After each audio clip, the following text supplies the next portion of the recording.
everybody, and welcome on into Sidelines, presented by Visit Potter Tioga. I'm Drew Patrick. On today's episode, we talk baseball sweeps of both Lock Haven and Bloomsburg, plus we talk track and field.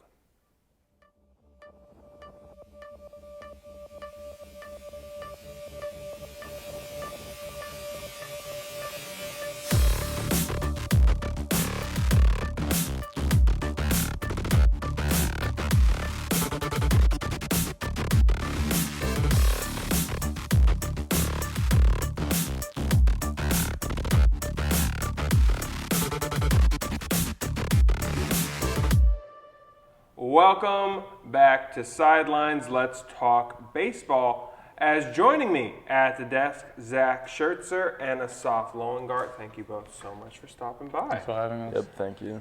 So, hey, these past couple of weeks, let's talk about these last couple because two sweeps has to feel pretty good in conference to be able to gain that momentum, especially towards the end of the year. Yeah, I mean, it's fun winning, first of all, and then getting a sweep, I think since 2015 it was. Getting that first one in is pretty nice, and being able to build off of that to the Lock Haven on Monday was awesome, and putting us in a really good place to continue our success and get into the playoffs like we want. Yeah, winning's fun. We definitely came out hot. We played 2 road games at Lock Haven, and even though the standings show them towards the bottom, we knew that they were a much better team than that. So we definitely didn't underestimate them, and we took 2, only to have the third one canceled to roll into Bloomsburg, which didn't matter because we came out hot as a team for all 3 games against Bloomsburg and swept.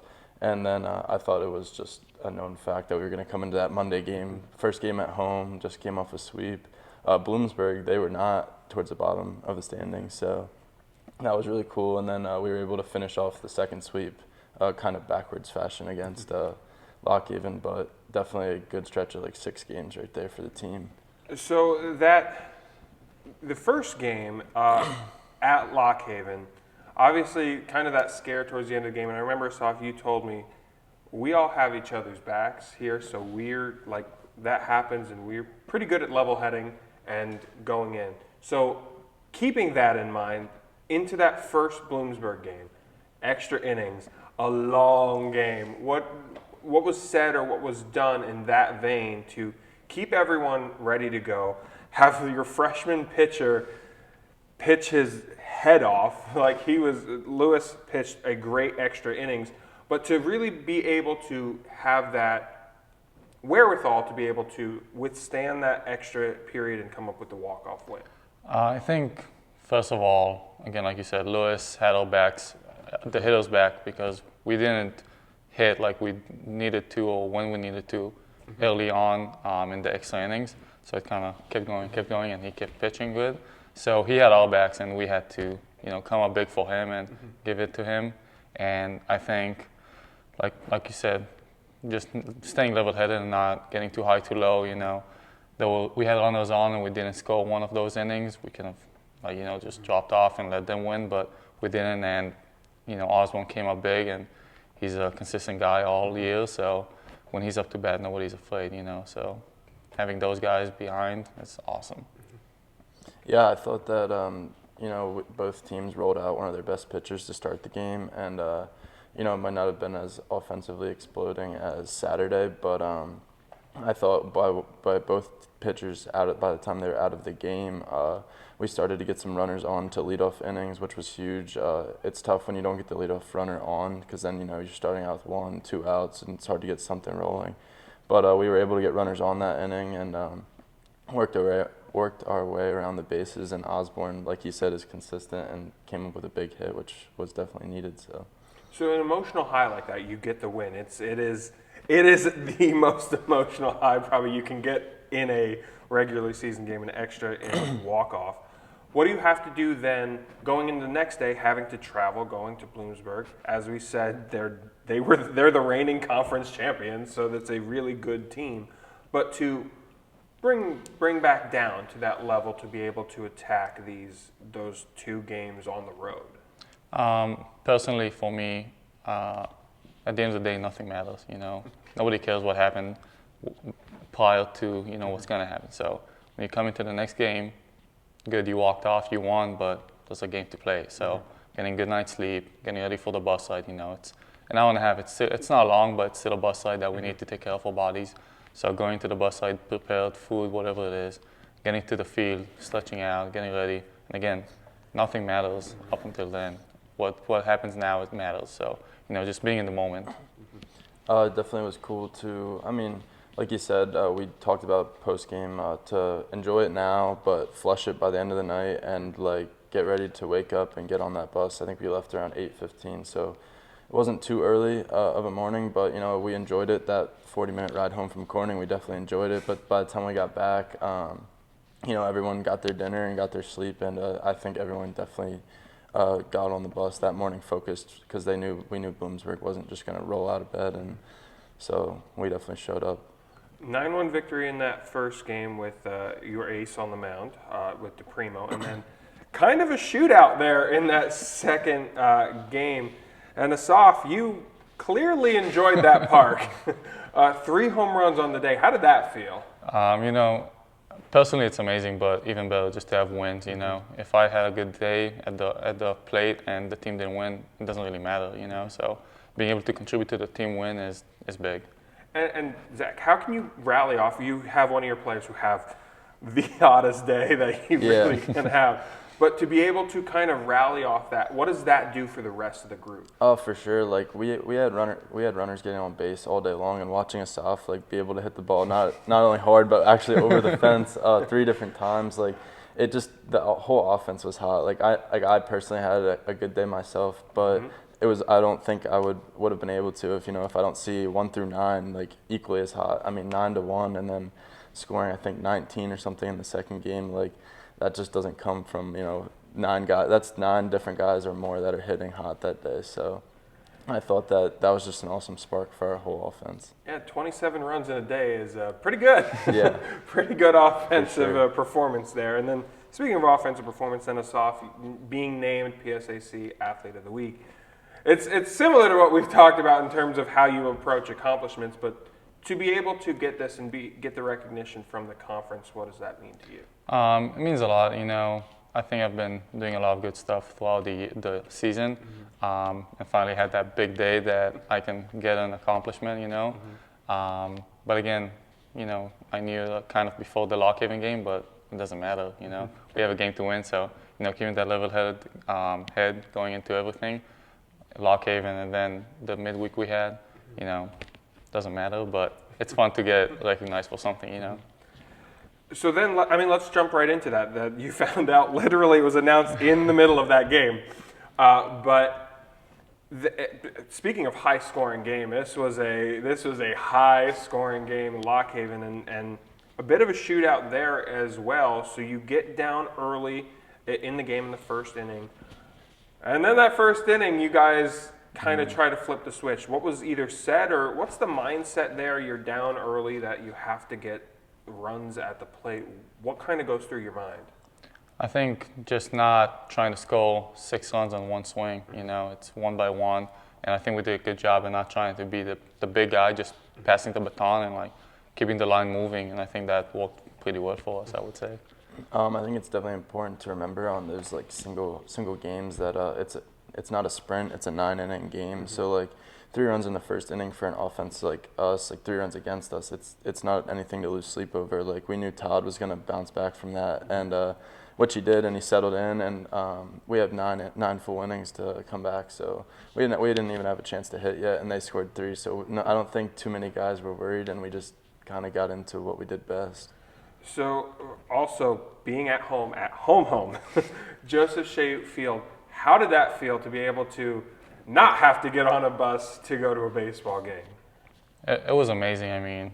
Again, just being able to drive yourself to the field and doing your own routine, not being on a bus with everybody and then being on everybody's schedule. Having your own schedule is big. I was able to go to the gym and do some stuff before going to the field and stretching out and doing my own warm-up. So it was really nice. And then having some fans come out to the game, I don't expect anybody to drive 40 minutes for us. So, having some fans over there and, again, being at home and having that Mansfield atmosphere is big. I liked it. I'd say this whole team, all 41 guys, like, have overcome like some adversity that like I've never seen on any team before, and I'm like proud of all the guys. So to be rewarded with a 60, 70-degree day to play our first home game, we definitely deserved it, and I think we performed like we needed to on that day. But it felt great. Like, we all got to the field super early, set up, everyone was ready to go. We ended up getting the win, and then everyone was able to just hang out at the field afterwards, and we all just enjoyed the weather in the field and all the company that was there. So it honestly was like probably the best vibes this season that we've had as a team, and I think we deserved it for all of the adversity that we've overcome this far. And yeah, I mean, it has to, as you said, it has to feel good to just have that moment, and hopefully we get more of those the rest of the season. But Zach, talk me through the home run, the long ball, deep home run halfway up the long ball lounge. Oh yeah, it was. I mean, at that point in the game, it was bottom of the sixth, I believe, and there definitely been quite a few runs put on the board, and I had a couple hits, but like nothing driven, and I was like really looking for a pitch to drive because I knew, like, you know, if we just settle here and keep throwing up zeros on the scoreboard, like, Lock Haven's a team that'll definitely keep rallying back, and it was too far into the game to want to make it a close game. So he threw a hanging curveball, and it, as a righty on lefty matchup, it came right into my bat and kind of just took it over that right center wall. To be able to hear Mansfield cheer for that too has to be. Oh yeah, it was awesome seeing like the other athletic coaches there and seeing some of the other athletic teams there, and to be able to like show them what Mansfield baseball is about and actually like show them that you know, we're a team that wants to do something this year was great, because I think that this university deserves it, and I think that Mansfield baseball deserves it, honestly. So as you guys told me before we went on air here, quite the juxtaposition weather-wise to the very next day. Traveling up for a non-conference game to Uville. That first game, an 11-3 victory there. What were some of the things you were trying to take away from another non-conference? As you know that these next two conference matchups are very, very important for playoffs, and we'll get back to that. But what were some of the things you wanted to focus on in the Uville matchup? I think just focusing on the small stuff. That was one of the things we've been working on all season, just being focused from first pitch to the last pitch. So that was one of the things we tried working on, and then execution, driving in runs, and we did in the first game. Not as much as the second game, but you know, we're going to build off that. Yeah, I thought that game that we had yesterday up there was definitely like the one of the tougher mental situations that you'll be put in, coming off a super hot streak against two conference sweeps, to go play in cold 40-degree weather, and we were on the bus for 3 hours. So right there alone is just like a hard state to be put in, and I thought that it was going to be an awesome opportunity to see like who can mentally grind through it, and you know, like you said, execution. It's just extra reps. I mean, at this point, we need pitchers and guys to just be ready on call for whoever it is, whoever needs to hop in the game up these next two series against Shippensburg and Millersville. So it was an opportunity to see, you know, get some guys fine-tuned, and that's what we did. So this week, in a very important series, what's going to be the key to carry the momentum from the past two sweeps to this game? I think building off, you know, past success is key, and then Shippensburg, you know, they're a good team, but we can't make the moment too big.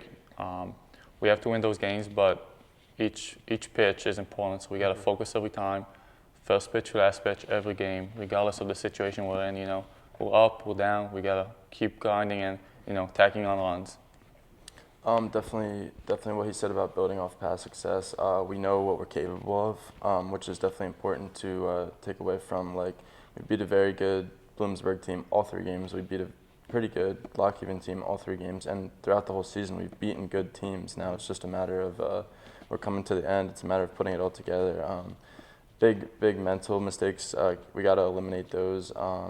Physical errors will happen. It's the game of baseball. You know, you fail more times than you succeed, but you know, base running and communication and things like that are like the things that we need to put all together for this final series. And I think, you know, there's not a team that we're going to play here towards the end that we're overmatched. It's a matter of who makes the least amount of mistakes. Well, I know I'm looking forward to it. I know you guys are as well. Thank you so much for stopping by. Thank you. Yep, thanks for having us. And Sidelines continues after this. Do not go anywhere.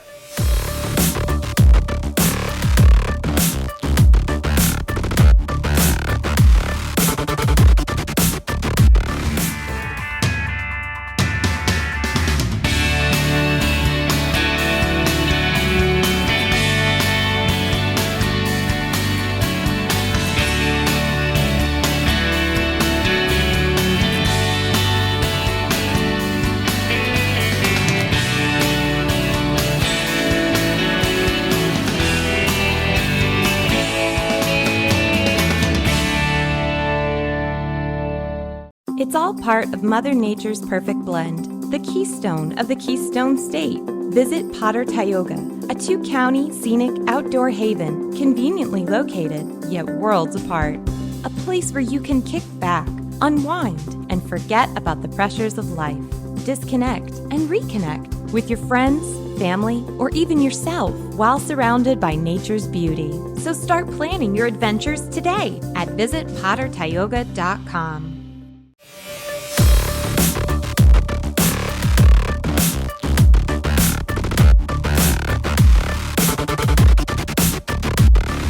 Welcome back to Sidelines. Let's continue now to talk baseball. As now joining me at the desk, we have Ben Osborne and Hunter Deprimo. Thank you both so much for stopping by. Thank you. Thanks for having us. So let's go back a couple of weeks. For the start, we just finished the series with Lockhaven, but let's go back to the start. And there was a pretty big milestone in that game. Hunter, to have now the strikeout record here at Mansfield, what does that mean for you? It was just a long time goal. When I first got here, I always, wanted to get something to, have my name remembered. So just having to finally get that, and it was a huge sigh of relief. It was like, oh my God. So I remember you were saying there towards the end of that game that you were starting to get in your head about the number. What did you have to do to kind of try and drag yourself out of that mode? I just had to keep yelling to myself. Basically, I got to get through this. I only got the one more batter because Schlott came out, told me one more, and if I didn't get it, I was coming out, so I had to really grind for it. And then, so talk me through, Ben, from your side, to be able to see one of your teammates who you've been here with for 4 years be able to get that record and have that celebration right after. What does that do kind of for like the morale of everybody and to have that moment? It really gets the team fired up to see one of our best guys going out there and setting records and hopefully set it for a long time because that's a lot of strikeouts to see. And it just keeps us rolling into the next series and gets us more energy. So we get past that series, or get past those first 2 games of that series. Bloomsburg's the next opponent. It's a tough opponent. That first day, it was a back and forth battle and then going into extra. So how does the mindset change heading into extra innings? And if there's something you say to the pitchers going or say, how does the mindset change going into the extra innings? It really doesn't, I think, because we're just a team that's just going to go out there and ball out every single inning, every single pitch. We're going to keep fighting. We always say if they score runs, they're basically punching us. This is how we're going to respond back and just keep going back and forth until we just pulled out and got the win. And for Pitcher State, we just got to go out there, grind. We know what we have to do. We've been doing it every day, I think, for the most part. We only really had a couple mess-ups, and I think we've been pretty good all year. And I said having a freshman pitcher who goes out there and has to shave off those couple of innings, that's got to – I mean, as a senior leader of that pitching group, that's got to feel good for you there too. But Ben, then talk me through your at-bat, the game winner. Talk me through that at-bat. Just all about patience. I know I was struggling throughout the day, and I knew that time because it's baseball, it's all going to come right back around. Mm-hmm. So I just had to be patient up there, wait for the right pitch, and just go out and get it. The hand goes up, going to first. You know that it's happening. You see everyone running at you. Someone has a Gatorade bucket. What's going through your head there? Just don't get hit by it. Just don't get hit. Fair enough. So you take that game. What do you have to do coming off of that emotional high, that big victory at home, up in Corning for that game against a really good team moving into the second day? And Hunter, you get the start for that, so maybe you can kind of distance yourself from that game before easier than, say, Ben, you would be able to. But as a team, that high going into that next game against a tough opponent who's now ticked off and at home, what do you have to do to keep the mentality there? I thought it was pretty cool, actually. He got the start. We actually got him some runs right away, which is kind of new for us because he usually throws a heck of a game, and we're always just that short behind. So it was good to score a bunch of runs for him, give him more confidence, and just let him do his thing. Yeah, I think after that walk-off, you just kind of have to forget it. Think, it just didn't happen. You go out there, and then you got to grind again, and then I say it was because of my cleats. I wore 2 different colored cleats. I'm going to keep with that. Everyone made fun of it, but I think it's because that's what it was. Hey, if it works, right? Yeah, he asked me the night before, he goes, send me a picture, he goes, should I wear 2 cleats? And as a joke, I was like, yeah, that's so cool. I did. And meanwhile on the bus, he opened up his bags, 2 different cleats. It worked. Yeah, it worked. So, talk me through, that's a really good team with a lot of power hitters on that squad. What was the key for you to really be able to go the distance in that game? So this being my 5th year, I have faced them a good amount of times, and I've always done pretty good against them. I know what they're capable of. I know how to do, get around them. So I just kind of use that prior knowledge to get in there and keep going. And then, so you get that first win. The next one's a bit of a shootout there. 18. Anytime as an offense you guys get 27 runs, I'm sure as a pitcher that's nice to see your offense get 27 runs. But what was clicking in that day, do you think? Both pitching and defense, and as well as offense. We were just holding each other accountable. So one guy wouldn't do so well, the next guy was right behind to pick him up, or we'll feed off positive energy. One guy would hit a double, the next guy would bunt him over. We just keep feeding off that and just rolling. So to get that series, that's the reigning conference champions. How much confidence does that give you guys then going forward to get a sweep against that caliber of a team? It's a huge boost of confidence.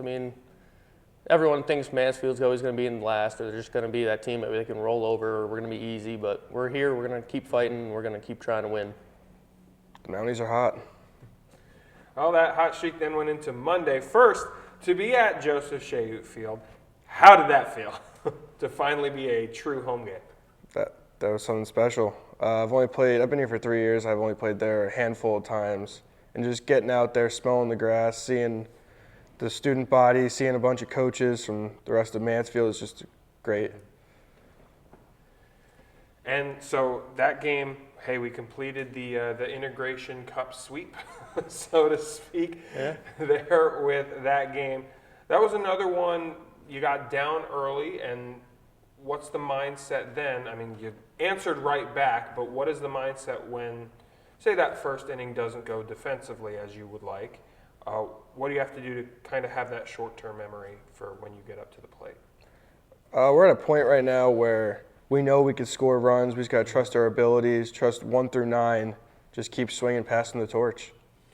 And then I guess that trust level from a pitching standpoint, if say an inning goes awry, how important is it to have that trust in your offense that they'd be able to hopefully back you up and help you get out of a jam like that? These past few series, it's a big thing. Now that we know they're hitting our stride, they're going to keep getting runs for us. It's a huge confidence boost. You mess up that one. It's 1 inning, and then you have another 8 more innings to go. You just keep going, and keep throwing strikes. And then it was a bit of a switch flip for the non-conference game in terms of weather specifically. So how much does that affect you? Like the cold weather, the day after a really beautiful day, how much does that play into factor? Is that just another thing you try to keep at the back of your head? We just try to keep playing our game. We went from sunburns to Under Armours. That was definitely a big switch, but we were so used to it with this PA weather that it didn't really affect us. We just went out and played our game.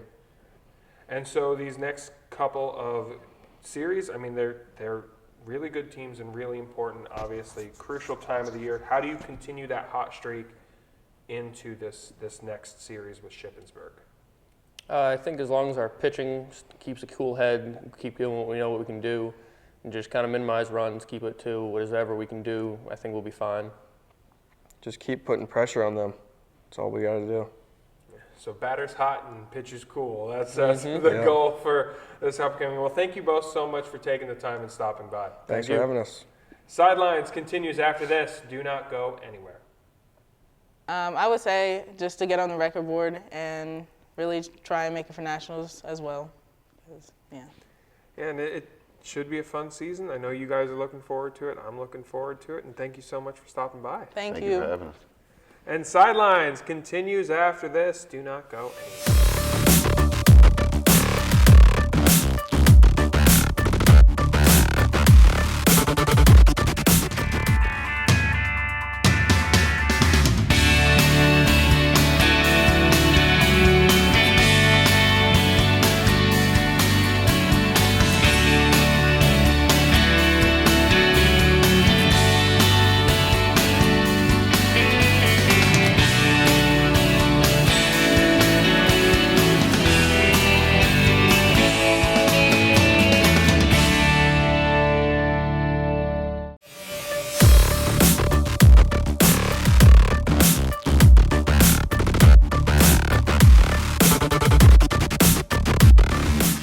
Welcome back to Sidelines. Let's switch gears and talk track and field. As joining me here at the desk, we have Island Blanche and Skylar Brown. Thank you both so much for stopping by. Thanks for having us. So let's talk about this season, kind of going back a couple of weeks to kind of that transition from the indoor season to the outdoor season. What were your biggest takeaways from the indoor season, do you think, this year? So I took a lot of time off. I took about 2.5 years off. So indoor was kind of just like me getting back into the swing of things. I knew that it wasn't going to be like the best, but it was really exciting to just get out there, run again, and compete. And then towards the end, I started feeling like I was getting back in shape. So that was my takeaways. Same thing for me. Over indoor, I got sick, so I lost a lot of time as far as like competing and stuff. So coming into outdoor, I was just very excited just to be able to kind of compete again because I lost so much time with indoor. So kind of same thing, just same takeaways, just excited to get out there. So. Yeah, kind of turning the chapter and Yes. really being able to focus on. And hey, you both really have had some great performances this season. What have been some of those things that have really stood out to you thus far in the season? I think for me, Coach Johnson has been telling me from the jump kind of just to trust the process, and I just had to learn to be patient, and I'm kind of just seeing the cards fall in place, which is really satisfying because it took a while, but you put the work in and you're consistent, you do see results. So that's what I've been seeing. Again, same thing for me. I mean, I feel like just trusting the training from Johnson has been being able to see that with the girls, especially the relay too. I think that's been really a cool takeaway. Because we've switched lineup a little bit a couple times, so I think seeing it this last meet kind of really flourish and us excelling has been neat. So let's go right into that. Let's talk about the relay because it's been a while at Mansfield where we've been able to have a relay and a good relay like you guys have been able to have. What has been kind of the most either rewarding part of the relays or kind of exciting part of being able to work together? Because again, track sometimes can feel very isolated and very individual, but to have that event where you're all together, all competing for the same goal, what does that feel for you? I think it's it's exhilarating. I think when it's just you, I feel like for me at least, it's more nerves. I'm very nervous, I'm very anxious, and I'm ready, but I'm really anxious. And the relays, it's more fun. So I'm sitting in my zone, I'm waiting for the time, I'm oh my gosh, my teammate, whether it's a Leah or Island that are starting off, I'm just oh my gosh, watching them go, and then, I'm just ready. And it's this, it's really fast. So it's just really fun, I would say. I love it. Yeah, it's a lot of fun. I think us four girls are really hard workers, so I feel like being able to see it all come together it's really exciting. Just like she said, it takes a lot of pressure off because open events, you can really get in your head. I feel like, not that you can't with the relay, but as far as all of us confidently coming together, it's a lot of fun. So. Yeah, it can be. I can imagine. it can be really isolating there, getting ready just for your race, and especially on some of the meets you were at have had big heats and a lot of waiting for your heat. So I guess in that sense, in that waiting for your heat time, what do you do to try and counteract that? To try and keep your mind level-headed and bring down the anxiety levels and be focused on your race? I'm big on deep breaths, so I just kind of breathe. Gotta stay moving. So just stay moving, breathe. I kind of to quiet down a little bit, you know, I'm like social, but then when it comes to like, I'd say like the last like 4 or 5 pieces before mine, I'm kind of just like quieting down and just like trying to center myself, so then I'm just like ready to go. I think for me it's a little bit like the opposite as far as kind of just being a little bit active with like the team and kind of enjoying you know, everything that's going on. It helps me personally as far as I feel like if I take time to get quiet and kind of isolate myself, not, you know, saying that's everyone has different, yeah. you know, yeah, I feel like I can get a little bit in my head, you know, and I feel like just enjoying everybody and the environment helps me, so. And that's a thing that I think is so underrated or so underappreciated, I guess, of the team aspect of track and field, that you guys are there, you're seeing everyone's races, you're cheering for everyone who's going around you, and to have a group, and specifically that relay group too, that you guys all have times where you've done different events. Skylar, you've been with Aaliyah pretty much the whole way throughout this season, at least, the outdoor season. But then you have Abby, who's coming from triple jump over to you. But to be able to sit back, cheer for your teammates, how much of a benefit is that? And then when you hear on the reverse side, when you're competing in your event, and you hear them cheering for you, how much of an impact is that? I love cheering my teammates on. I think it goes back to the same thing, just like you watch these people like work really hard in practice every single day, and then when you see it, you know, just all come together, it's really satisfying, and I know that like that they work so hard to get to this point, so I love it. In terms of hearing people cheer for me, I usually don't really hear much. I can't say that, I mean, there are times where sometimes somebody's like really loud, but like the only person I've really ever been able to hear it, like, is my dad. So, because he's like crazy, but I don't really hear people cheer, but I know they are. And when I watch the videos that they're recording and stuff, I hear it obviously, and it's a good feeling. So, yeah. I think it has a huge impact as far as people cheering for, you know, you, and then just being there for your team. I feel like it really takes the pressure off yourself as far as just knowing we're there for more than just the track and field. It's also like the relationships being built and stuff, and I think it has a huge impact on how we do, like as far as like performing.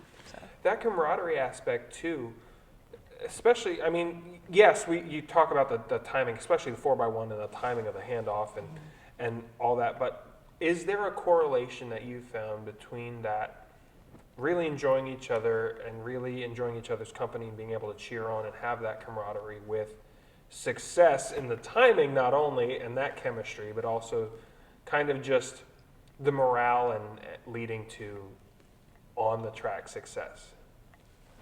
for sure, I think that we all take it very seriously. Obviously, we're here for a reason.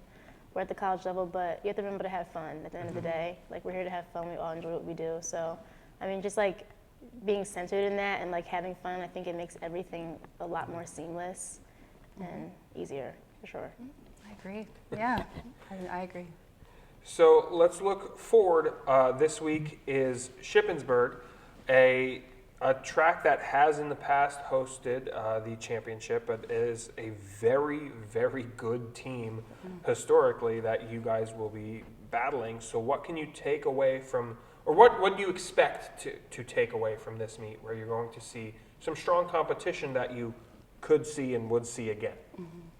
Just execute. Coach Johnson always says that. Just execute everything you work for. What you do in practice, all you have to do is execute. And I'm not always consistent with that. I get on the line, I get a little nervous, and I always execute the best. But I think as long as I just like execute, I love good competition. It makes you run faster. So I'm excited to just like run against good girls, good competition, and hopefully get the numbers that I'm looking for. So. Yeah, I'm excited for all of us. I think that competition is definitely going to help because we've all kept excelling as we're going through the season. For me personally, I feel like I'm still kind of adjusting, getting back from that indoor season, kind of, you know, taking some time off and stuff. But I think being with that competition from SHIP is going to help all of us, just kind of push with them. So. And then, of course, the push towards the conference championship in a couple of weeks. I mean, obviously that's the goal, to get to the conference championship, but what are specifically, is there a specific event or a specific thing that you really have wanted to focus on and really want to push to qualify for, or really kind of be a player in when it comes to the conference championship and try to get those team points? Obviously the relays are going to be there, but what are some of those things and some of those events that you really want to focus on and hope to qualify with? I think after just qualifying for the 1 and the 2 this past weekend, now I'm just focused on like getting a better time for the 200. I think I'm in a little bit better standing for the 100. But the 200, I really want to look to just like keep pushing and keep getting better times. And I think that this weekend is a good time to do that. So hopefully I'm able to do that. Same thing, 200. I haven't qualified yet, and I know the time I've like ran before, and I know what I'm like capable of. It's just kind of getting back to that training and kind of just being more comfortable and confident in myself, and looking forward to the 200 for that PSEC meet. Well, thank you both so much for stopping by. I know I'm looking Thank forward to you. this weekend. I know you guys are as Yeah, well. we're excited. So thank you once again for stopping by. Thanks Yes, so much sir. for having Thank you. us. And Sidelines continues after this. Do not go anywhere.